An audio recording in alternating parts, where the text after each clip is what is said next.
Oke, sekarang kita bahas tentang teorema sisa Cina ya dan aplikasinya. Mungkin bukan teorema sisa Cinanya, tapi apa ya? Metode lain yang mirip seperti teorema sisa Cina, menyelesaikan suatu masalah yang sama.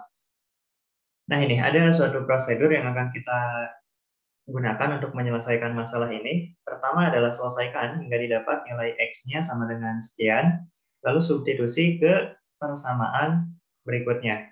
Cukup dua langkah ya. Cuma mungkin nanti ada beberapa kali iterasi. Satu iterasinya dua langkah. Tapi kalau iterasinya ada tiga, berarti kan dua kali tiga jadi enam tuh, enam langkah ya. Oke, kita langsung aja ke contoh soalnya adalah ini langsung ada jawabannya ya. Oke, soalnya ini dia. Tentukan solusi dari ya ini 3x kongruensi 2 modulo 5, 2x kongruensi 1 mod 3, dan 3x kongruensi 1 mod 7. Kita diminta mencari x yang memenuhi ketiga kongruensi ini. Kita bisa menyelesaikannya menggunakan teorema sisa Cina, tapi waktu kakak coba pertimbangkan lagi, mungkin teorema sisa Cina tidak kita bahas di sini, dan lebih baik kita bahasnya tentang ini dia, metode lain yang mirip seperti teorema sisa Cina. Oke, iterasinya tadi prosedurnya adalah mencari nilai X, lalu mensubstitusi ke persamaan berikutnya. Yuk kita langsung aja. Iterasi pertama. Jadi untuk iterasi pertama kita ambil satu persamaan dari sini, 3x kongruensi 2 modulo 5 kita ambil, lalu kita selesaikan. Cari X-nya sama dengan berapa. Ya, ini 3x kongruensi 2 modulo 5. Ini boleh direduksi naik 2 kali, tambah 5 jadi 12. Lalu kita cancelisasi, bagi 3 di kedua ruas, maka x kongruensi 12 bagi 3 hasilnya 4. Nah, karena x kongruensi 4 modulo 5, maka x-nya sama dengan 5a tambah 4. X-nya adalah kelipatan 5 ditambah dengan 4. Ya, ini variabelnya boleh mau apa aja sih sebetulnya, asal jangan X. Boleh P, boleh M, cuma yang enak itu adalah A. Soalnya nanti kita butuh banyak variabel, jadi kalau kita pakai A, maka enak untuk pakai B, C, D, dan seterusnya. Nah, ketika kita sudah mendapatkan X sama dengan, maka langkah selanjutnya adalah mensubstitusi ke persamaan berikutnya. Jadi, iterasi satu selesai, persamaan satu selesai, maka kita ambil persamaan 2. 2x kongruensi 1 modulo 3, kita tarik ke sini. 2x kongruensi 1 modulo 3, nah x-nya itu substitusi dengan yang tadi. X-nya adalah 5a plus 4, ya sudah kita ganti x-nya dengan 5a plus 4. Kita sederhanakan, 2 kali 5a jadi 10a, 2 kali 4 jadi 8. 8 pindah ke ruas kanan, 1 kurangin 8, hasilnya min 7.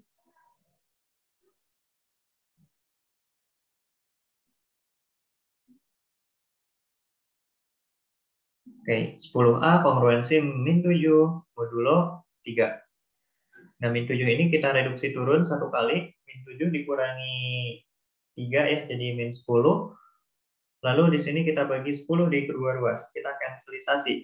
Maka ruas kanan jadi A, ruas kiri jadi A, sedangkan ruas kanan min 10 bagi 10. Hasilnya min 1. Diperoleh A-nya adalah 3B min 1. Kelipatan 3 dikurangi 1. Paham ya prosesnya kenapa jadi seperti ini? Karena ya sesuai definisi, A kongruensi min 1 modulo 3 itu adalah A min 1 sama dengan 3B misalnya. Ya kelipatan 3 intinya. Kita boleh pakai variabel apapun. Ya, kita pakai variabel B di sini. Min satunya pindah ya, jadi pindah 3B min 1. Ya ini asalnya negatif ya. Min satunya negatif. Pindah jadi min 1. Gitu ya. Oke, maka A-nya sama dengan 3B min 1. Ini belum selesai, karena tadi dalam prosedur itu kita katakan selesai jika sudah mencapai bentuk X sama dengan. Nah, ini bentuknya masih A sama dengan. Maka A ini harus disubstitusi ke ini nih. Karena X-nya sama dengan 5A plus 4 dan A-nya adalah 3B min 1, maka A-nya substitusi saja. Ya. Dan kita sederhanakan. X sama dengan 5 kali A-nya diganti ini ya.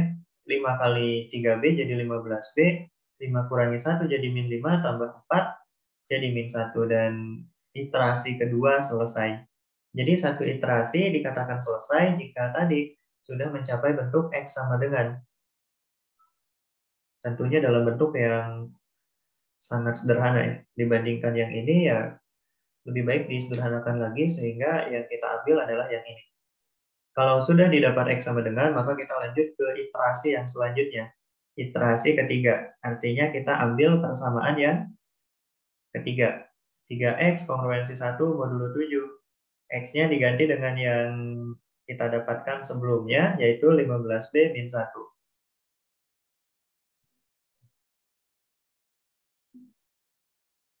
Oke, X-nya diganti jadi 15B min 1, kongruensi 1 modulo 7. Ini disederhanakan, 3 kali 15B jadi 45B, 3 kali min 1 jadi min 3, pindah ke kanan jadi plus 3, tambah 1 jadi 4. 45B ini direduksi turun sebanyak 7 kali ya. Dikurangi 7, kurangi 7, kurangi 7 sebanyak 7 kali. Boleh ya, 45-nya berubah jadi min 4. Karena kan reduksi itu semua bilangan selain pangkat boleh berubah jadi bentuk kongruensinya. 45 dan min 4 ini saling kongruensi. Modulo 7, jadi kita boleh merubah 45-nya menjadi 4. Menjadi min 4. Oke, di sini kita bagi min 4 di kedua ruas, maka ruas kiri habis, ya, sisa B, sedangkan ruas kanan 4 bagi 4, hasilnya min 1. Diperoleh B-nya sama dengan 7C kelipatan 7 kurangi 1. B-nya kita substitusi lagi ke bentuk X-nya, yaitu X sama dengan, tadi kan ini ya, X-nya sama dengan 15B min 1. B-nya kita ganti. Maka X sama dengan 15 kali 7C min 1 min 1. Kalikan 15 kali 7C jadi 105C. 15 kali min 1 jadi min 15 kurangi 1 jadi min 16. Nah ini jawabannya. X-nya sama dengan 105C min 16. Dengan C-nya adalah bilangan bulat. Atau X-nya itu ya ini. Min 16, 89 yang didapat dari mensubstitusi saja C-nya bilangan bulat. Kalau C-nya 0, maka hasilnya adalah min 16. Kalau C-nya 1, maka hasilnya adalah 89. C-nya bilangan bulat, jadi mau C-nya negatif pun tidak masalah. C-nya misalnya min 1 itu tidak masalah. Ya, intinya dapatlah beberapa nilai X. Dan ya ini nilai X-nya, min 16, 89, dan seterusnya. Nilai X yang memenuhi sistem persamaan ini. Boleh dicoba ya, bahwa X sama dengan 89 itu memenuhi ketiga persamaan ini. Memang jawaban solusi dari masalah ini cukup panjang ya, jawabannya cukup panjang sampai 3 iterasi, sampai 3 slide ini jawabannya. Tapi ya daripada kita harus mencoba-coba, itu sangat sulit sekali. Kalau kita nebak ya, ini berapa sih nilai X yang memenuhi ketiga persamaan ini? Kita coba X-nya sama dengan 4 misalnya. Kalau X-nya sama dengan 4, kita substitusi ke persamaan yang pertama, 3 kali 4 itu 12. Ya, betul ya, memenuhi. 12 kongruensi 2 modulo 5. Betul ya ini. Selisihnya adalah kelipatan 5. Tapi ketika 4 ini kita substitusi ke yang kedua, 2 kali 4 kan jadi 8. Apakah 8 kongruensi 1 modulo 3? Nah, itu yang salah ya. Jadi kalau kita tebak-tebak ya mungkin itu hanya memenuhi salah satu persamaan saja. Padahal yang diinginkan oleh soal adalah kita harus mencari nilai X yang memenuhi ketiga persamaan itu. Oleh karena itulah kita bisa menggunakan metode ini. Oke, kita akan coba lihat aplikasinya dalam soal kongruensi yang lainnya. Soal nomor 2, tentukan sisa pembagian 45 pangkat 50 oleh 55. Ini kalau misalnya kita pakai Euler P tidak bisa, karena 45 dan 55 FEB-nya bukan satu. Jadi kalau FEB-nya bukan satu, Euler P nggak bisa bantu. Kalau mau pakai kanselisasi, ini kan belum bentuk kongruensi. Untuk bisa pakai kanselisasi itu harus diubah dulu menjadi bentuk kongruensi, baru nanti kita bisa pakai kanselisasi. Ya kalau masih seperti ini kan belum bisa ya. Kalau mau pakai Wilson juga sulit ya, bukan sulit, memang tidak bisa karena Wilson itu spesialisasinya dalam faktorial. Sedangkan ini faktorial saja tidak ada. Nah, bagaimana cara menyelesaikan soal ini? Boleh menggunakan metode yang tadi. Jadi idenya adalah, ya ini tidak bisa menggunakan Euler P. Jadi ya metode idenya adalah kita meninjau bahwa 45 pangkat 50 itu habis kalau dibagi 5. Ya, karena ini kelipatan 5, kalau dibagi 5 kan habis. Yang habis itu sisanya 0. Nah, sedangkan 45 pangkat 50 itu akan bersisa 1 ketika dibagi 11. Ini tidak sulit ya, karena 45 kalau kita bagi 11, mod 11 itu adalah 1. Jadi kalau kita pangkatkan 50 di kedua ruas, maka 45 pangkat 50 itu kongruen 1 modulo 15, modulo 11. Nah, kenapa kita ambil 5 dan 11? Karena di sini angkanya adalah 55. Kita coba lihat faktor dari 55 itu. Ada 5 dan 11. Kita coba cari satu persatu. Mod 5 itu sisanya berapa, mod 11 itu sisanya berapa. Nanti kita gabungkan menggunakan metode yang tadi. Ya. Jadi kita misalkan X sama dengan 45 pangkat 50. Maka di atas ini kita peroleh X itu kongruensi 0 mod 5 dan X itu kongruensi 1 mod 11.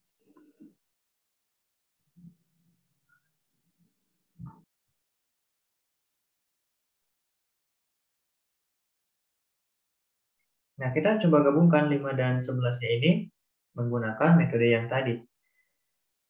Iterasi teorema sisa Cina ya.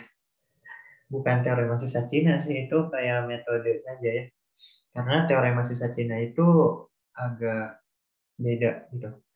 Oke, kita lanjut aja ya. Kita ambil persamaan 1, X kongruensi 0 modulo 5. Oh ya, namanya metode iterasi saja ya.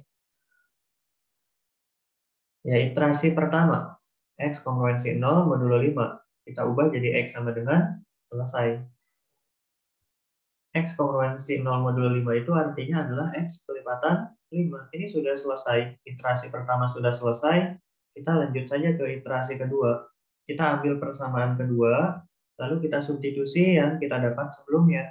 5A-nya kita ganti. Kita selesaikan ini hingga mendapatkan X sama dengan 5A kongruensi 1 sama dengan 11. Kita reduksi naik saja satunya sebanyak 4 kali, tambah dengan modulonya, tambah 11, tambah 11, tambah 11, tambah 11, maka hasilnya adalah 45. Di sini kita kanselisasi, kedua ruas kita bagi 5, maka hasilnya adalah A kongruensi 9 modulo 11. Kita substitusi ke yang atas saja ya, X sama dengan 5A. A-nya 11B tambah 9. Kelipatan 11 tambah 9, maka X-nya adalah 5 kali 11B tambah 9. 5 kali 11B jadi 55B tambah 5 kali 9 hasilnya 45. Dan ini selesai. X sama dengan kelipatan 55 tambah 45 itu sama dengan X kongruensi 45 mod 55. Jadi kalau ditanya, tentukan sisa pembagian 45 pangkat 50 oleh 55. Nah, X-nya sendiri kan ini adalah 45 pangkat 50 ya. Kita substitusi saja 45 pangkat 50 kongruensi 45 modulo 55. Jadi sisa pembagian 45 oleh 45 pangkat 50 oleh 55 adalah 45. Oke ya.